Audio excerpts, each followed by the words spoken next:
seconds with soap under running water because you know soap can save your life. So use it. This is brought to you by Our Life Soap. Now, you know there are some things you just don't share, like your food, your account balance, or your Momo PIN. And now MTN has made it even easier for you to keep your Momo private by performing your transactions yourself. All you have to do is dial 170 and listen to your Momo menu in Chi, English, Ever, or Ga, or whichever language you prefer. You can also dial star 170 hash and follow the regular Momo steps if you so desire. So just Momo it your way with 170 or star 170 hash on the brighter side of life. That's why we're so good together. Just Momo it. We day for you everywhere you go. So thanks for all of your text messages and tweets. Keep them coming through. We will share them with the world. Text messages on the Super Morning Show are brought to you by Glyco-Critical Illness Plan, GSIP. GSIP, it's in your best interest to survive. Now, you know Kingdom Books and Stationery has been doing this for over 30 years. And they're now offering a 30-day credit facility with no interest whatsoever. Now, if you live in Accra, Tema, or any of the surrounding towns, you get free delivery as well. So why don't you go visit them? They are in Osu, Akweje. They're at University of Ghana on the campus. They're in the Kingdom Books Annex near the Accra Sports Stadium. They're in Tema on the main TDC junction. They're in Kumasi on the KNUST campus, in Cape Coast on UCC campus, and in Takrady, go visit them at Fijai near the Teachers Hall. You could also call 0302 764 101 or 0302 762 307. You could also go to kingdomgh.com. Kingdom Books and Stationery Limited, your number one stop for all office essentials, stationery, and furniture.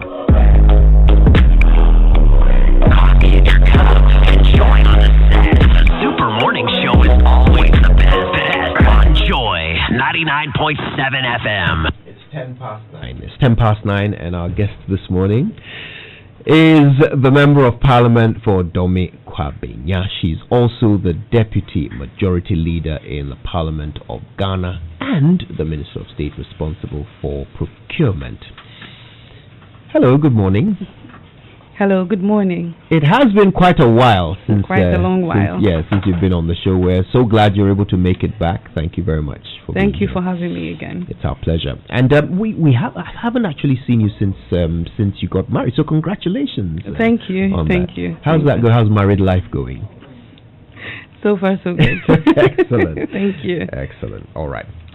So we've got a lot to talk about, and I thought perhaps we would start with the campaign. How's that shaping up in Dome Kwabenya? It's going well. First of all, I would want to say a very good morning to your lovely listeners, more especially my good people of Dome Kwabenya, all my chiefs, all my queen mothers, my priests, my imams, everybody, and for the enormous support that they've given me throughout these years. I must say that the campaign is going extremely well, and I'm very, very much hopeful that come 20th of June, my delegates would honor me once again to go and represent them again for the third time. Yeah. So it's gearing up. It's all... Excellent. Sleepless nights and campaigning in the middle of the night and all that, but it comes with a job, and so we are for it. Okay, we'll talk a bit more about the campaign in a bit, but we don't often get an opportunity to have conversations with you. You're very busy. So we thought we'd take the opportunity and learn a bit about you. You know, who is Adwoa Safo? You know, for 16 years you've been a lawyer, you've been in business.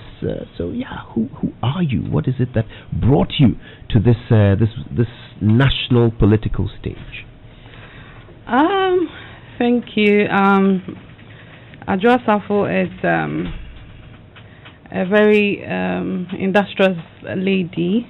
I started my primary education at home, as most people know. I was homeschooled, and I sat for my O-level and A-levels, and then I entered the University of Ghana. So I was there, I read law, and proceeded to the Ghana School of Law. But I must say that the politicking was actually in me, in that in Legon at the Faculty of Law, I contested to be the vice president of the Law Students Union. Yeah. That was sometime in 2002. So I think that is when I discovered my zeal and my passion for politicking. And then I left for the Ghana School of Law. I was called to the bar in 2004, and I left before I was called to the bar. Usually you write your exam in May, and you are called in October. But before I was called, I gained admission at the George Washington University in the United States, and so I had to leave in August and go for orientation and start a few classes, and then the list for the role of lawyers was published, and so I came back to be called to the bar in 2004. So I've been practicing as a lawyer for 16 years. I have my own law firm, Safo at Law, and I do other side businesses that most people don't know, which I started before I entered Parliament, and I've been passionate about it, and I've been using that to train a lot of young girls in business as well. So I'm into real estate, and I have a bakery as well. So if you want fresh Ghanaian bread, or I want fresh bread or anything, yes, we're there to supply you. Wonderful. So all that is to provide jobs and to groom young women in business as well. What's your bakery called? It's called Sasha Bakery. Where is it? It's in Kwabinya. Nice. Yes. So it's all in the constituency, so that we get a lot of the young women and young girls to enter into business, no matter how small it is. Because nobody will think a lawyer will go and bake bread for anything, but I think that the little things do matter. So you clearly had the political gene, as you've demonstrated from the story of how you came from being homeschooled, came into a university, and immediately ran for office. So when eventually it became time for you to get into national politics, why did you choose NPP? Or did you choose? Was it a choice? Did you inherit membership of NPP? How did you become? I strongly believe that as a young lawyer, I had to weigh the two political ideologies and be comfortable with which one I want to go with. And I thought I would be more inclined to the ideologies of the New Patriotic Party. Right. And so I joined. And I served the party. I started off with the youth wing. And I remember when I walked in, it was the current General Secretary, John Boedu, who was the youth organizer.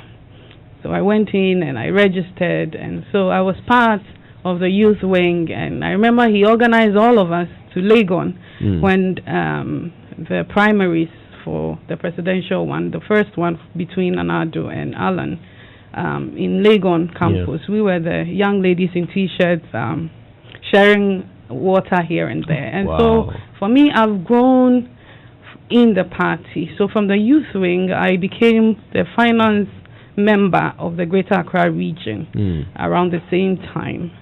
And then I decided to contest in 2007, which I lost. I never gave up. I came again. After taking a break to have babies, I came again, and I won in 2012. So that's where we are. And I must say that I've also worked with the campaign team of the flag bearer. In 2008, I was part of the campaign team. So I was part of the team that toured the whole of Ghana. So I've been everywhere, and it was tough. A young lawyer, and I didn't think that there was a hardship part of politicking. I thought it was just a TV part, but it was a very, very touching experience for me. And then in the last presidential election that the current president, His Excellency Nana Addo Dankwa Akufo-Addo, won massively. I was the campaign coordinator for Greater Accra, myself, Honorable Henry Korte, and Honorable Titus Glover, we coordinated his campaign in Greater Accra region for him, and that has been historical. No presidential candidate in our party has ever won massively like that, and like the just ended primaries, which was conducted in 2015 thereabout. Yeah. Now, as you sort of charted your path through, the NPP and your rise, you left out one thing. Which is? The election petition. Yes, I was going to come there. I didn't want to be the talkative. I wanted you to carry me on like that. We like talkatives. We don't mind at all. Lawyers like to talk. Yeah. And so I don't want to bore my listeners. Yes, you're right. I think in 2012 we made a very positive impact in the electoral process of the country, and that led to the electoral reforms that we see today. And for us in Domekwabing, I wouldn't say it is my only hard work. I think that is the hard work of my people that I carried along.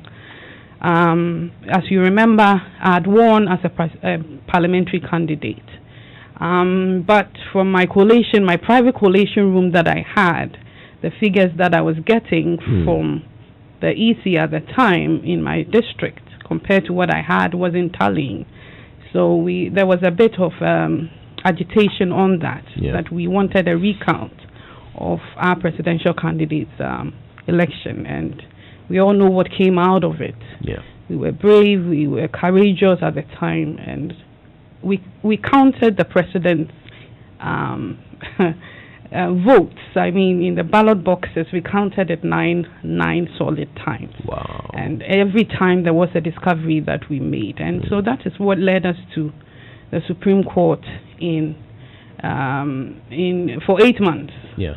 And we were there. We weren't successful in the election petition, but at least there was some electoral reforms that came out of the ruling of the Supreme Court. And I must say that prior to that, and after that, the party constituted an electoral committee, a reform committee, and I must say that I was the only woman that served on that committee that came out with proposals for the EC to follow it through so that we can have free, fair, transparent elections, and we are proud of that as a constituency. Yeah. Now today you wear many hats. In addition to being the MP, you are also the deputy majority leader. You're also a minister. Yes. Very busy woman. Exactly. Let's talk about a couple of these roles. We'll start with Parliament, where you're the deputy majority leader. When you were named, yes, I've got to say, much as people were excited because it seemed like a great opportunity being given to someone who had played a strong role in the party, there were others who were surprised. Yes. NPP, they are all about tradition, aren't they? You have to be in the thing for years before you get a position like that. Why do you think in your case, why do you think you were chosen for such a responsibility? That's a tough one. I must probably sit in the chair of my bosses that took that decision. But from a personal perspective, what I would say is, I think in my first term as a member of Parliament, although I was an opposition MP, I took parliamentary work very seriously. I enjoyed the parts that we were considering bills.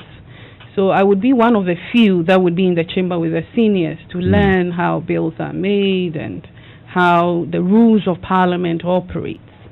I was with we were one of a few at the backbench who were interested. Honorable Afenyoma came very active as well. Honorable member for Nsawem, Frank Anodompre, we were one of the few that were very, very vocal in at the backbench then. So I think if there was a decision to give an opportunity to a young person, and also to make history of having a female occupy that seat for the first time. I mean, if you put the cards on the table, you have more men or more males, sticking out their head than female.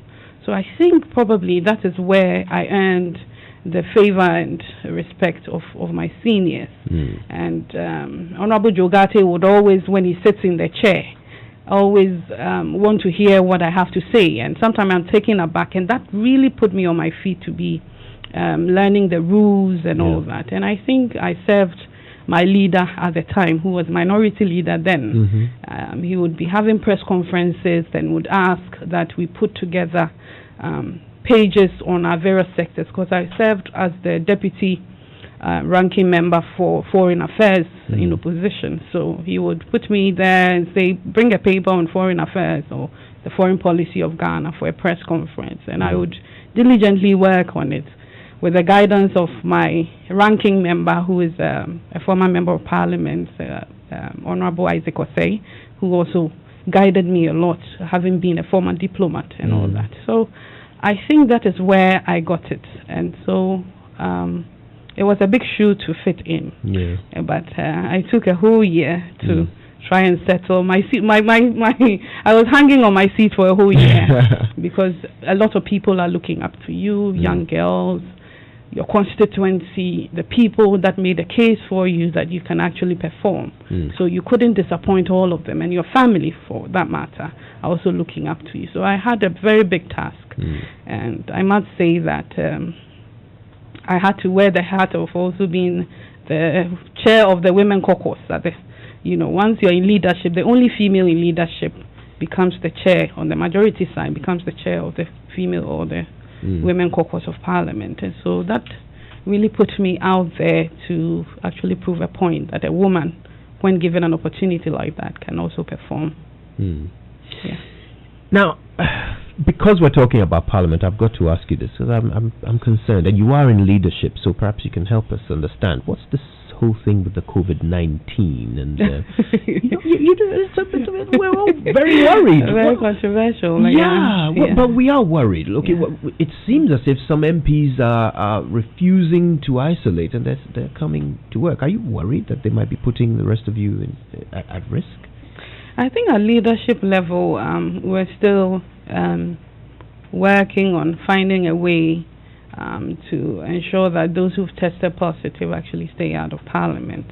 And again, there should be a balance where they stay out, or we find another means of conducting parliamentary work, because Parliament must operate, because it's a very strong arm of government, and we can't say it should come to a halt because we have this calamity. It has to operate. So will it come to a halt if they all stay at home? The ones who are positive? I mean, that's what I'm saying. Electronic and ICT, we are in an ICT world. So at the leadership level, there are options that we're looking at. And most, in the nearest future, very soon, you'd hear what Parliament will come up with. I don't want to let the cat out of the bag, but our lives are at stake. There should be a balance. We need to serve and all that. So we'll try that balance. But are you surprised at how much of a drama it's become? Are you surprised that it's now taking dialogue in order to convince people who are sick and infectious to just stay at home and keep their colleagues safe? Are you surprised? There's always the zeal to serve your people. And there is that also part that you have to put your life and your health first, and that of your family as well. I don't think MPs going into the chamber are very excited, because you come home and you yourself, you have to disinfect before you enter, because you have children at home and all that. So we shouldn't just look at it as if they just enjoy coming. But again, we are being accountable to our people, and they expect us to work as well. So that's where there's that strike. We have to strike that balance. Not to infect people, though. Your constituents we are all at risk. We are all at risk. Even here, we can be infected. We are all at risk. That is why government is actually pushing for more testing. That is why we are seeing the numbers rising, but not necessarily that the numbers are rising and it should cause fear and panic. It is because we are testing more, and so we are encouraging more testing, and it will just be safe for all of us when you test to go treat yourself and come back safe and keep everybody safe. There was a debate at a point, especially amongst constituents, that they felt that they had the right to know if their MP was positive, because constituents are very often interacting with their MPs, and they felt that they had a right to know. Where do you stand on that? I think we're getting there. We're getting there as we battle with this COVID. It's a new, or it's a novel condition that we all find ourselves. Even the advanced world, they are battling with it. So as to the human rights aspect of it, I think it's something that we ought to look at as a country, whether or not just as HIV positive patients, whether they would have the opportunity to let others know whether they have that right to reserve that serving notice to other or third parties, because it also comes with stigma. We've heard about people who have been infected and healed, and they go back to their societies and they're being rejected. So it's all a process that we're going through, and I think that as we deal with the risk management aspect of it, we'll come out with the needed solutions as well. But there is a human right argument to it. That is, do your constituents really have a right to know? As a lawyer, and a member of parliament for Dominic Kwabena, and may this never happen. God forbid, touch wood, all kinds of wood everywhere. Exactly, minus you. But if that were ever to happen, and you were to be infected with COVID-19, would you feel that your constituents in Dominic Kwabena have a right to know? I think that with the needed consent, if I give that permission, everybody, it differs. If I give that permission, why not? So would you give the permission? Because as you remember, the president made known the status of the health minister to the whole country, so that we all, pray and all of that. So there's also that humanitarian and spiritual and religious part of it, where people want to know just so they can help, so that they can also pray for you and be with you in times of need. So definitely, I will stay at home. I will be quarantined. I'll self-quarantine myself, and I will let my constituent know that no matter how big you are, no matter which chair or office you occupy, the COVID is a respecter of no man. So let's all stay safe, wear a face mask, and also wash our hands frequently, and follow those protocols so that we can all stay alive. Once again, a double tofiakwa for you. Sarah Safo is our guest on the Super Morning Show. We're getting to know her. We're learning about her work and her upcoming, is it fair to call it a battle for the hearts of Dominic Kwabena? Which is the Lord. Indeed. The battle is the Lord's. When we come back, we'll talk a bit more about the upcoming campaign. We'll learn a bit more about the work she's doing, and we'll take your questions for her as well. That's all after these. Live sports is back on DSTV. No more waiting. No more speculating. It's been a while. Is your heart racing yet? It is back. The very best footballers from the very best leagues in the world are back in your living room. Brilliant ladle making. Stay connected or reconnect to DSTV and see the stars you've actually heard of in the only place you can watch them. DSTV, the home of live sport. Stay connected and get your favorite meal to come to you. Shop online for your household items. Take in the latest movies surrounded by the family from your favorite spot on the couch. Or do your weekly grocery shopping online while planning the family's favorite meal. Stay home and make every moment special with MasterCard at mea.mastercard.com/stay connected. The easy, safe, secure way to pay online. Do you want to upgrade your home with the best appliances you could ever get on the market? Do you want to win gifts like hand blenders, coffee makers, rechargeable shaving machines, and so much more? Then don't miss out on the Electroland Stay Safe promotion. Get your Natco TVs at great discounts and other appliances like that one burner stove which is going for as low as 39 Ghana cedis. Then there's the media appliances like the standing freezer, also greatly discounted. And guess what? Your trusted Japanese brand Toshiba is back in town with the best deals like the inverter fridge and washing machines. So pass by any of our shops nationwide. Please observe all safety protocols that sanitize your hand and wear your face mask. Then shop and get your gifts. Electroland Ghana Limited, home of electronics and appliances.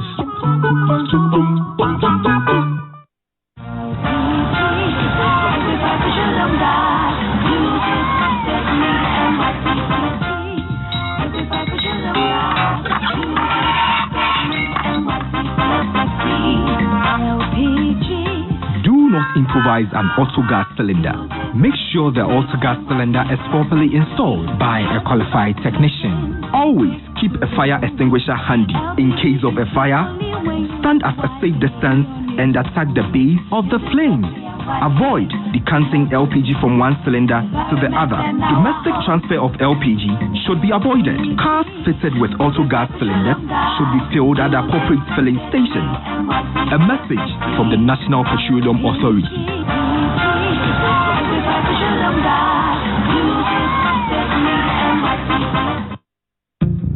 Accidents do happen. It could be a motor accident, a sudden heart attack, or even a stroke, or any other health emergency. The first steps you take are very critical. Should you be involved in or witness an accident, call 112 for the fastest ambulance response. With over 300 well-equipped ambulances all over Ghana, you are assured of the fastest response to your emergency calls. Call 112 during critical health emergencies and save your life and that of your family and loved ones. 112, help will come. 112, we are safe. Avoid prank calls as they can lead to loss of life of persons in actual need of help. Be a responsible citizen. Success in every endeavor requires critical partnership. When it comes to consumer home electronics, quality from Syndicated Capital is your trusted partner. Not just any TV, but the quality satellite and digital LED TV provides inbuilt satellite and digital decoders with a voltage protection, free wall mount, and now a state-of-the-art surround sound bar to deliver an unparalleled entertainment experience. Not just any decoder, quality digital and satellite combo decoders come with auto scan, voltage protector, MCA approval, multi-TV certification, unlimited internet content, and 24/7 movies online. Quality products are available on hire purchase to private and government workers, police and army personnel for as low as 27 Ghana cedis per month. Call us on 0302-242-532 or 0204-413-484 or visit Syndicated Capital at number 28 Farrar Avenue, Adabraka, Accra. Quality. We deliver on our promise. Good morning. Wake up to the original magazine show. The Super Morning Show.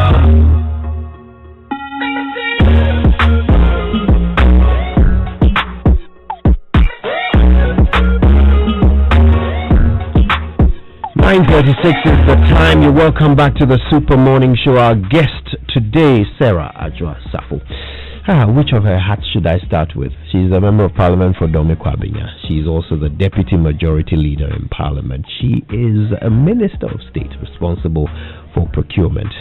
She's busy, in short. And she's telling us all about her work and, of course, her upcoming campaign to be the candidate for Parliament representing the NPP in Dome Kwabinya. So we'll speak to her a bit more in a moment, but first let me ask you this. Do you want to get access to the new Joy Learning channel on Multi TV? Or perhaps you're having some challenges with your Multi TV Digibox. All you have to do is contact Multi TV for assistance. You can call 0244 340 415, 0244 340 424, or you can try 0302 226 163. Multi TV just thrills. Now, let me give you a COVID-19 tidbit. It's brought to you every morning by Carex in collaboration with the Ghana Medical Association. Carex kills 99% of bacteria. Say yes to life. Dole yogurt. More. I need more. Our Life soap. Soap can save your life. Use it. McDan Shipping Company Limited, your total logistics partner. And Petrosol, clean fuel in full quantity, is always a delightful experience. Not forgetting Hollard Life Assurance. We've got you covered. Now, here are your tips. 1. Self-quarantine if sick, like the Honorable Member of Parliament for Domi Kwabenya says she will do. Call your doctor if you have any symptoms. Stay home until you recover. Avoid sitting, sleeping, or eating with your loved ones, even if you live in the same house. Wear a mask and wash your hands as much as possible. And if you need urgent medical care, wear a mask and let the healthcare professionals know that you may have COVID-19. It's 9:38 and we're talking to Adwoa Safo. We're learning a bit about her, what she does. And just before the break, we were talking about Parliament and what's been happening recently. Now you've got a campaign coming up. You've got a contest in your constituency coming up against Michael Quay Jr., whose dad sits right in front of you in Parliament every day. Awkward? Interesting. Interesting. Yeah, tell us about that dynamic. I mean, because it is a very the competition is fierce, right, for this seat. How has it affected work and the environment at work? It's not been bad. I mean, Ghana first, our nation first. So Parliament is service to our people, and this is more or less like an internal family matter. Yeah. So we all learn to put it behind us when we are in the chamber and actually work for our nation. And then when we come home and we then wear our party colors and then we start doing the politicking that we ought to. So I think it's been good so far. Yeah. But you're human beings. It must kind of spill over every now and then. Oh, you would have heard of it. I know. I trust your ears, and I know you have your men on the ground, so you would have heard of it. But I mean, there's that mutual respect and mutual understanding. Yeah. That indeed this is a contest. It's a family seat. I mean, we say in Tree that it's a family seat that has become vacant. Right. And you have all your children in that same family wanting to be on the seat to be installed. So that's basically what it is. I mean, after that, the party lives. This is the elephant that is bigger and stronger than all of us. Your opponent, Michael Quay Jr., what do you make of him? I think he's an ambassador, and he's in the constituency. This is the second time he's contesting me. Yeah. That's it. That's it. Okay. Yeah. How do you assess his abilities? And I'm sure he's spoken quite publicly about what he plans for the constituency. What do you make of all of that? I think when you're going for a contest, you spend very little time focusing on your opponent. I think you put in more energy and more work into what you have to do. And our target is the people who are going to vote for us, which is the delegates. Yes. What do they make of you? What do they expect of you? And what they make of your representation of them in Parliament and in the constituency.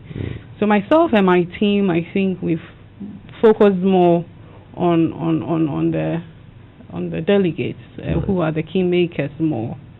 I'm sure he's doing the same as well. So you haven't paid attention to his message so that perhaps you could, tailor yours to counter it? Of course, the team would, I don't think he does it himself either. So his team also would keep an eye or an ear in my team or in my camp, and the same way they do as well. But for us, the candidate, I think for me, I sit and I keep my eye on the ball, which is that go for victory. Work hard to get your people, retain you as a member of parliament, and speak to them about your strengths, speak to them about your weaknesses, speak to them about the opportunities out there. If we come together again and give ourselves a third chance, what is in store for us. So for me, this campaign is being about the opportunities out there for us if we take Honorable Adwoa Safo again as our candidate in the constituency. What are our chances? What are our vote range? What are the statistics saying about her candidature in the past and why we should retain her? And that's exactly what we've been doing as a team. It did get a bit heated at some point, some things were said. It's 2012. It was like that. It's always been like that. So for us, it's no news. They're always coming like that. Yeah. Do you think it's unfortunate? Do you think you could have done without some of these? Oh yeah, sure. Yeah, exactly. Yes, we could have handled it much better. But I think there's a brighter future ahead, and so let's look ahead. I would have wished that we have they would have handled it a different way, but it was rather unfortunate.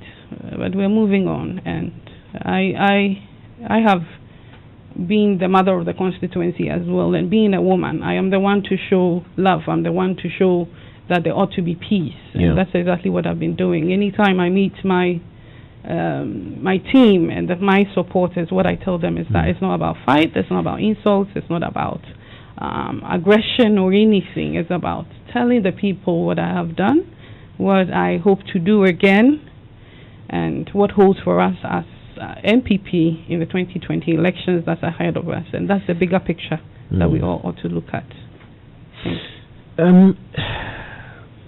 Now,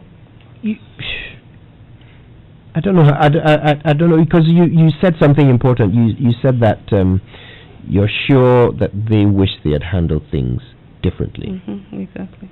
How about you? Do you wish you'd handled things differently? I think that I have handled things more maturely, I must say, because I have been in the seat.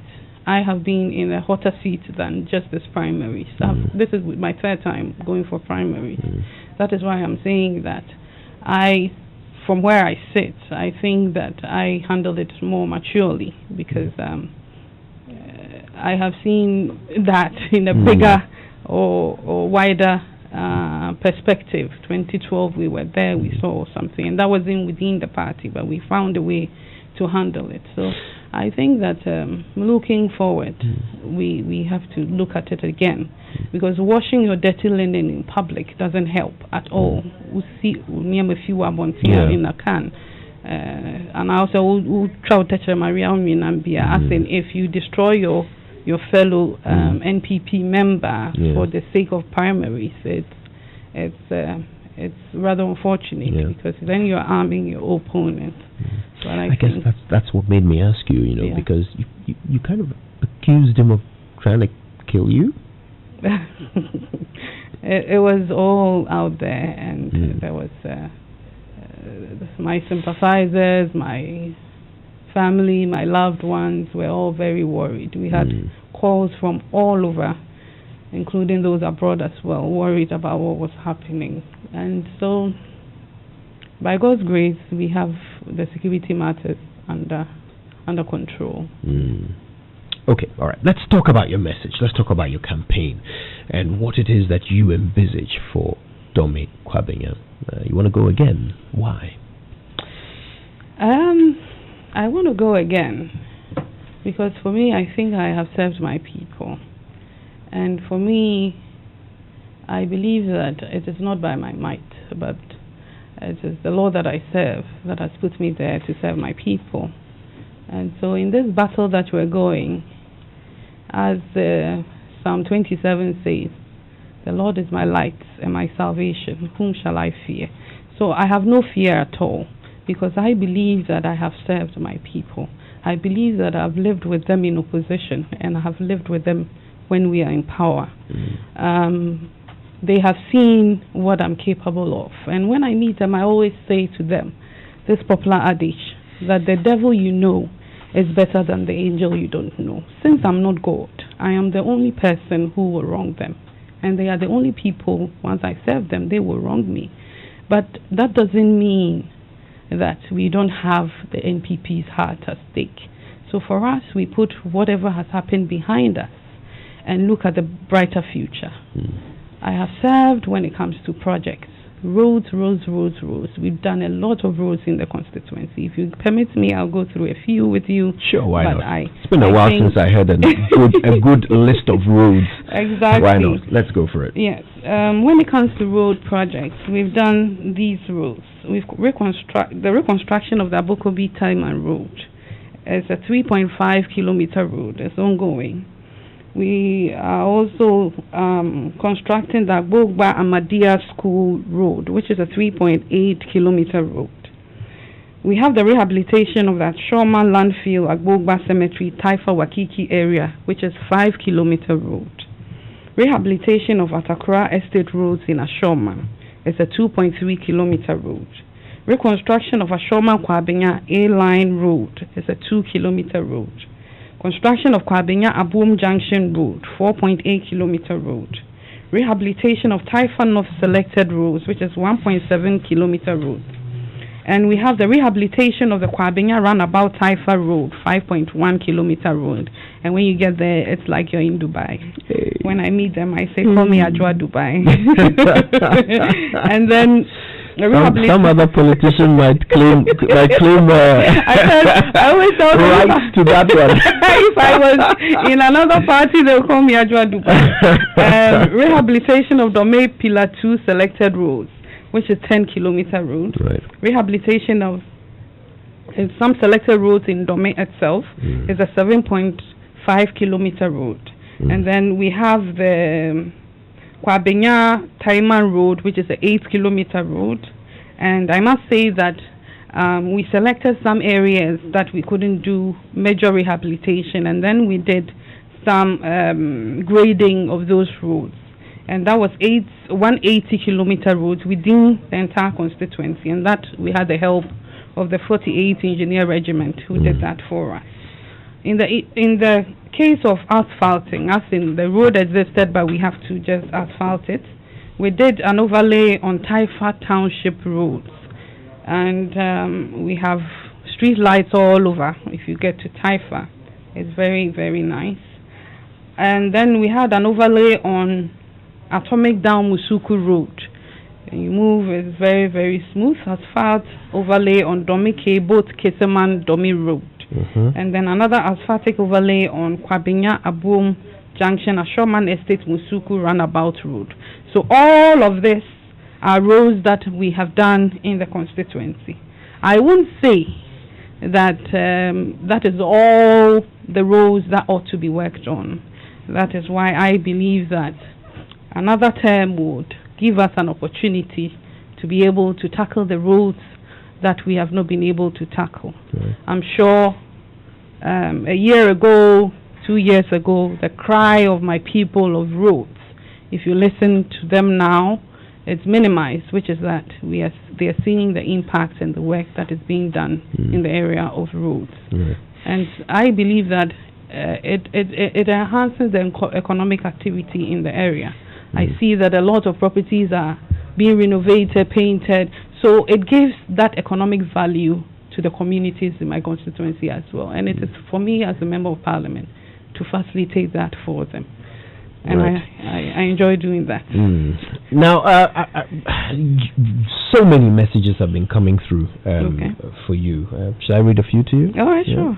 Okay, now this one just came through while you were reading the list of roads. And this one says, could you please tell the Member of Parliament that the Ashongman to Abokobi Road is not ongoing? Work has stalled.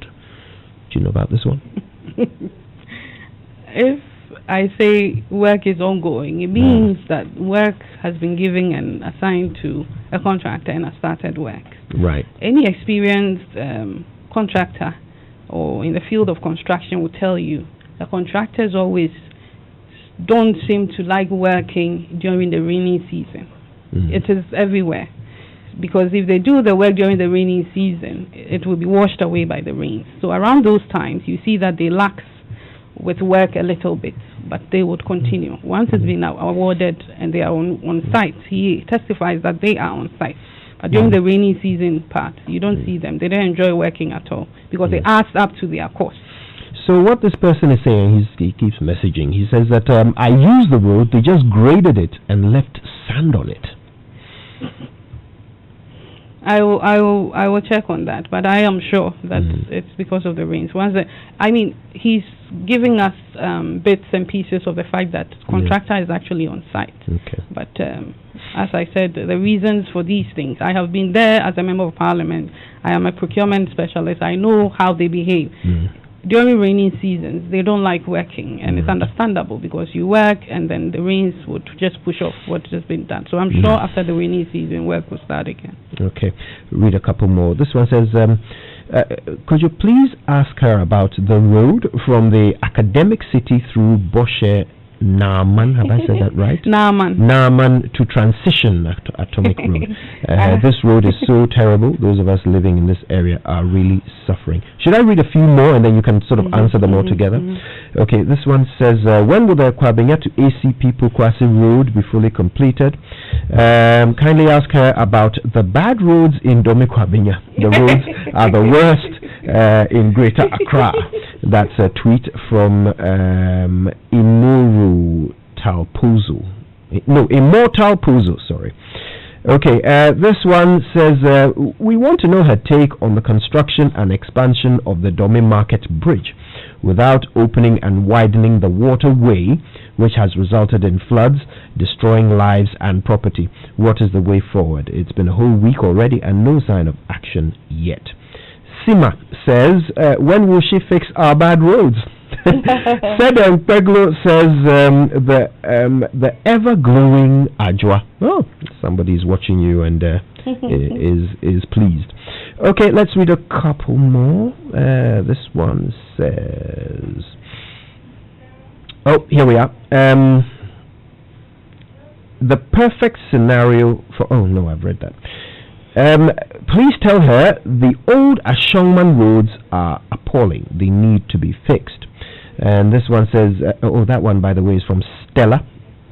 And this one is from Yao Osankide. He says, we, the people of Dome Kwabenya, are asking the delegates of the NPP to vote massively for Sarah Adwoa Safo to continue her good work. 4 more for Honorable Sarah Adwoa Safo to do more for Dome Kwabenya constituency. Okay, so a few roads mentioned there, and then the general thing about, when will all the roads be done? I strongly believe that that is why we're asking for an additional mandate.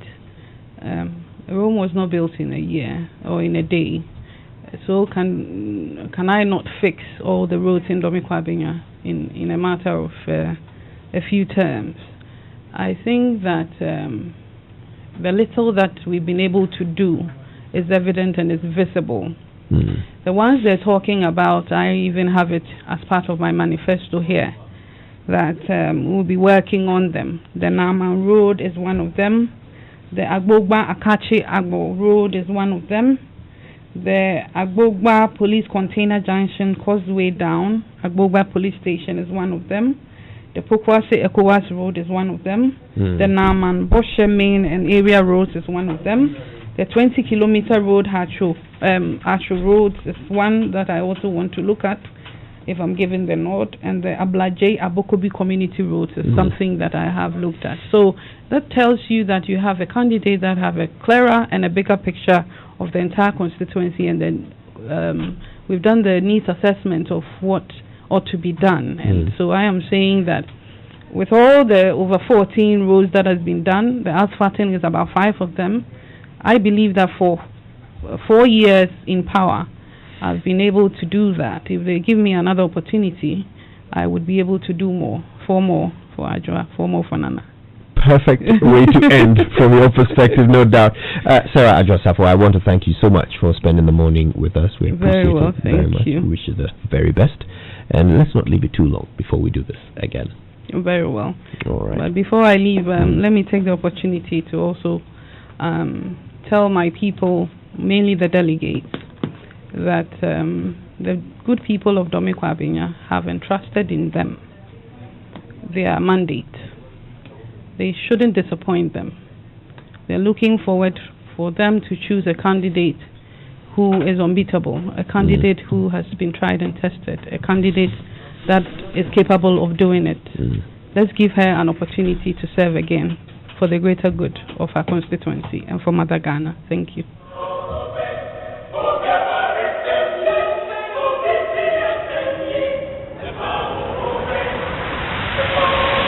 Like EL, they don't small.